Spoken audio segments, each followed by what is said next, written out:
Porque dice que Dios no va a dejar que mueras. Por lo tanto, Dios va a evitar que tú mueras, porque va a mandar a sus ángeles y te va a salvar. ¿Está desafiando a quién? A Dios. ¿Jesús iba a la muerte? Sabemos que sí, hoy. Tiempo, sí. Era un tema de tiempo. Jesús iba a la muerte. Oye, ¿y Dios Padre lo iba a dejar? ¿Iba a dejar que lo mataran? Buena pregunta.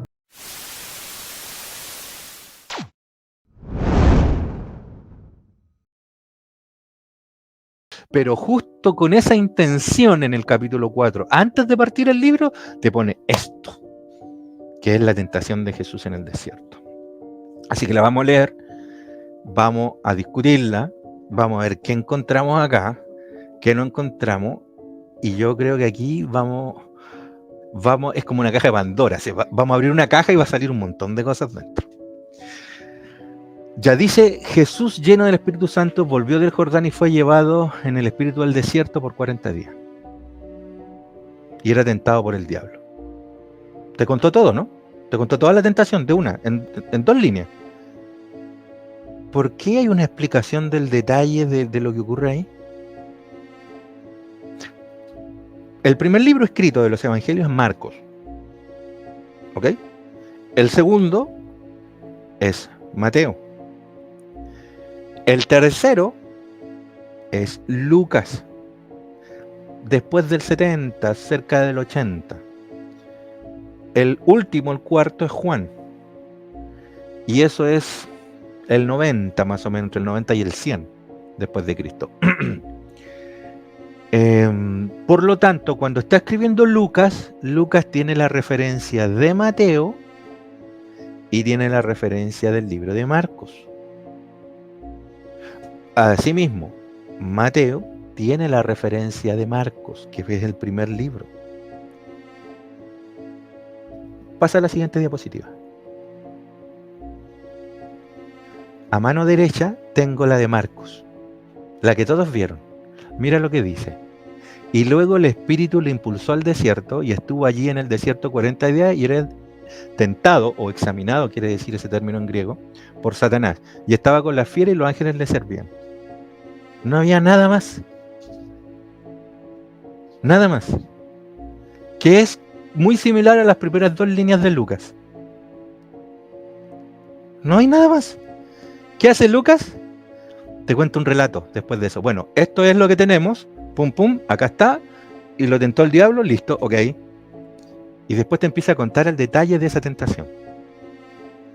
¿Por qué? La pregunta típica es, ¿ocurrió esto o no ocurrió? Y yo creo que la teología ha peleado con esto un montón de veces. No sé si tú has escuchado al respecto, de que hay un grupo de gente que dice que sí pasó, otros dicen que no pasó, que es una alegoría. Y creo que no nos hemos hecho la pregunta del millón. ¿Por qué la puso Lucas? ¿Qué función cumple acá? Estamos discutiendo comúnmente sobre si ocurrió o no ocurrió, si fue un agregado, que esto, que lo otro, y empezamos a pelear con las ramas en vez de entender la raíz, el árbol. ¿Por qué Lucas la incluyó y qué me quiere expresar a través de esto que está acá en su libro? Porque nada, créeme, nada está puesto al azar en ningún rincón de los evangelios. A menos que hayan sido agregados posteriores, como pasa en el último capítulo, los últimos 11 versículos del libro de Marcos, que no está en el original. Los 2 más antiguos, originales manuscritos del libro de Marcos, no tienen los últimos 11 capítulos que tiene nuestra Biblia. Los últimos 11 versículos, perdón, que tiene el capítulo 16, desde el 16:10 hasta el 16:22, si no me equivoco. Todo eso es un agregado posterior. Alguien lo escribió porque estaba inconcluso el evangelio. Y así hay en otras partes del evangelio esos trozos, pero son identificables porque tú cuando estudias un evangelio, tú entiendes cómo escribe ese evangelista. Para mí, de los más sencillos y poca exquisitez al escribir, es el libro de Marcos. Parece escrito muy posiblemente por gente sencilla, que no tenía mucha expertise al escribir, pero no así deja de ser una persona que escribe con cierta profundidad, porque detrás de esa sencillez elaboró una historia profunda que desencadena en las evidencias de que Jesús es el Cristo. Y así es el libro de Marcos. Ahora el libro de Lucas te está sentando las bases hasta este capítulo 4. Dentro de la introducción de esas bases está la tentación, porque algo te quiere expresar. Y si te quedas si no ocurrió o no ocurrió, no puedes ver la información que te está tratando de transmitir. Y da la sensación que para el escritor de Lucas, o para el Lucas mismo, tomémoslo así, te está hablando de algo conocido, de algo que se sabe. ¿Ok? Vayamos a leerlo. Dice, era tentado por el diablo, y en primer lugar dice, no comió nada en aquellos días. Es muy probable que el suceso histórico haya sido que Jesús se aisló, se fue al desierto por un tiempo. Todo lo que está como contenido de lo que ocurrió ahí es lo que posiblemente, con alguna intención, estos escritores desarrollaron. Claro, porque la única forma de saber qué ocurrió ahí, ¿cuál es? ¿Cómo podrías saber qué ocurrió en el desierto? ¿Quién te lo tendría que haber contado? Jesús. Porque ellos no estuvieron. De hecho, a esa altura ni siquiera eran discípulos de Jesús. Entonces te lo tiene que haber contado Jesús. Y estamos hablando de escritores que son de segunda, tercera generación después de los discípulos. De hecho, cuando se escribió Lucas en el 80, 7 discípulos al menos estaban muertos. Y yo creo que todos menos Juan estaban muertos. Entonces, o la gran mayoría. Entonces, ¿qué tienes acá? Segundas, terceras generaciones de seguidores de seguidores. Y por alguna razón, el escritor lo agregó. Y le dice, tuvo hambre, ok, ¿qué tienes? ¿Hambre? ¿No comió? Y dice, entonces el diablo le dijo, se te está haciendo por entender, o sea, tú a esa altura ya sabes quién es el diablo para el escritor, porque no te lo explica. No te dice, el diablo es tal persona, el diablo es esto, o el diablo es aquello. Para él no le interesa esa parte, para el escritor. Porque posiblemente ya lo sabes, o ya se habla en todas partes qué es lo que es, o te lo va a expresar en el libro. Entonces, se le aparece el diablo, dice. Ya, ok. Y el diablo le dice, si eres hijo de Dios, di que esta piedra se convierta en pan. Ya, tenemos la primera, piedra en pan. Y Jesús respondiendo le dijo, escrito está, no solo de pan vive el hombre, sino de toda palabra de Dios, que sale de la boca de Dios. Mira, una pregunta. El diablo en la tentación le pone piedra y pan. ¿Cómo responde Jesús?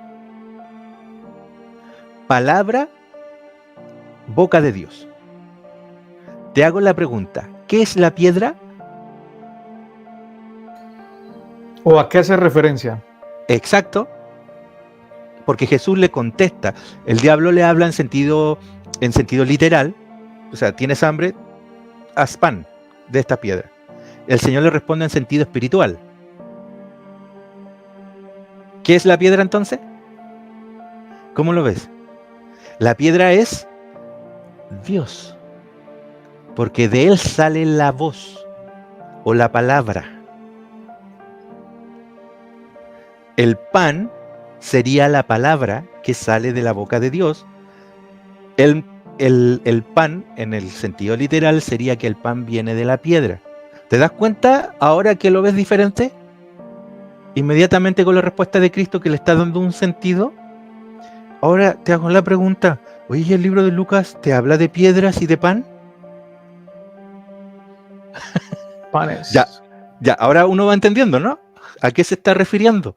Ahora mira el siguiente. Y le llevó el diablo a un monte y le mostró ¿qué cosa? Los reinos de la tierra. Y le dice, te voy a dar todo esto, todos estos reinos.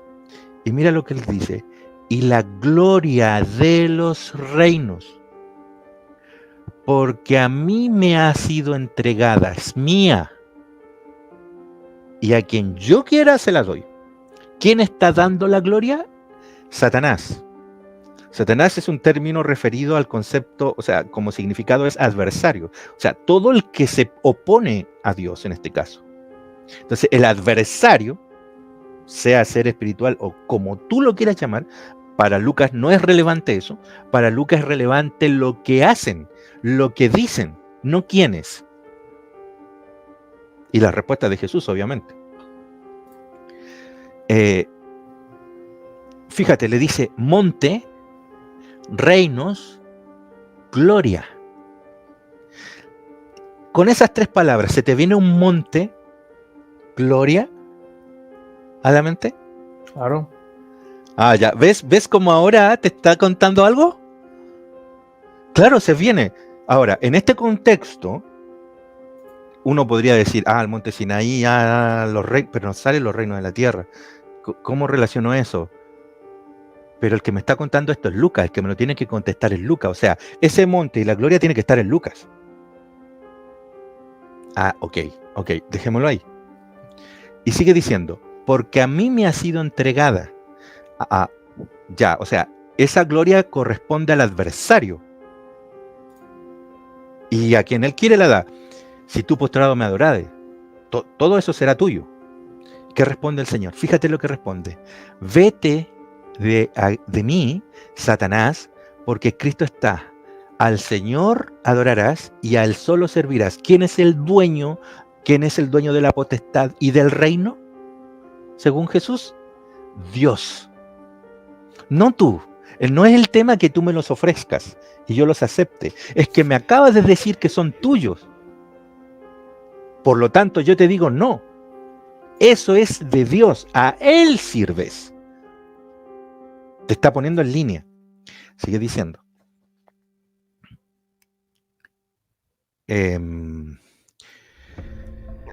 Verso 9. Y le llevó a Jerusalén.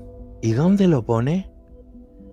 En el pináculo del templo. O sea, en la parte más alta. Y le dice, si eres hijo de Dios, échate abajo. ¿Quién se tenía que echar abajo? Jesús. Ya, ok. Jesús se echa abajo. ¿Jesús alguna vez dijo que Él era el templo? ¿Se refirió al templo como Él, como su persona? Destruid este templo y en 3 días lo levantaré. Excelente. Templo caído. Se lo sube al templo y le dice, lánzate. Todos estos elementos son desenredados en el libro de Lucas. Todos estos conceptos están explicados desde el punto de vista del que niega a Dios, el adversario, y la solución que Dios le da en el camino. Este es el preámbulo, son las bases de lo que te va a venir a explicar. Y te vas a sorprender cómo están escritos esos elementos. Y que tiene que haber más. Pues no lo podemos mostrar todo porque si no tendríamos que estar explicando todo el libro y estamos recién hablando de 4. Échate, qué sé yo. Y dice, y en las manos te sostendrán, o sea, los ángeles, pero fíjate cómo lo plantea Lucas la tentación. La tentación no es a tirarse. ¿A quién es la tentación acá? Porque dice que Dios no va a dejar que mueras. Por lo tanto, Dios va a evitar que tú mueras, porque va a mandar a sus ángeles y te va a salvar. ¿Está desafiando a quién? A Dios. A Dios. ¿Jesús iba a la muerte? Sabemos que sí, hoy. Tiempo, sí. Era un tema de tiempo. Jesús iba a la muerte. Oye, ¿y Dios Padre lo iba a dejar? ¿Iba a dejar que lo mataran? Buena pregunta. Estas son las temáticas descritas en la tentación. A esto se me está refiriendo. Y fíjate cómo termina. No tentarás al Señor tu Dios. ¿Te fijas que la tentación es para el Señor? ¿Para el Padre? Sí. Y cuando el diablo hubo acabado la tentación, Mira lo que dice, con su qué. Lucas es muy inteligente porque Lucas está diciendo, mira, fíjate, dice Lucas, se apartó de él, pero dice por un tiempito o por un tiempo. Da la sensación que es por un poquito. Te voy a dejar solo un poco y voy a aparecer. ¿Con qué? Con las 3. Voy a aparecer con las 3. Eso es lo que le está diciendo. Y esto está en el libro de Lucas completo por todas partes. Está por todos lados. De hecho, ¿cómo lo entiendo? Porque esto mismo está en Mateo, pero en Mateo están invertidas las dos tentaciones. Lucas quería terminar con esta, porque para Lucas era relevante el templo, el pináculo del templo, arriba. Llevarlo arriba para que se lance. Y ya lo vamos a ver, está en el mismo capítulo 4.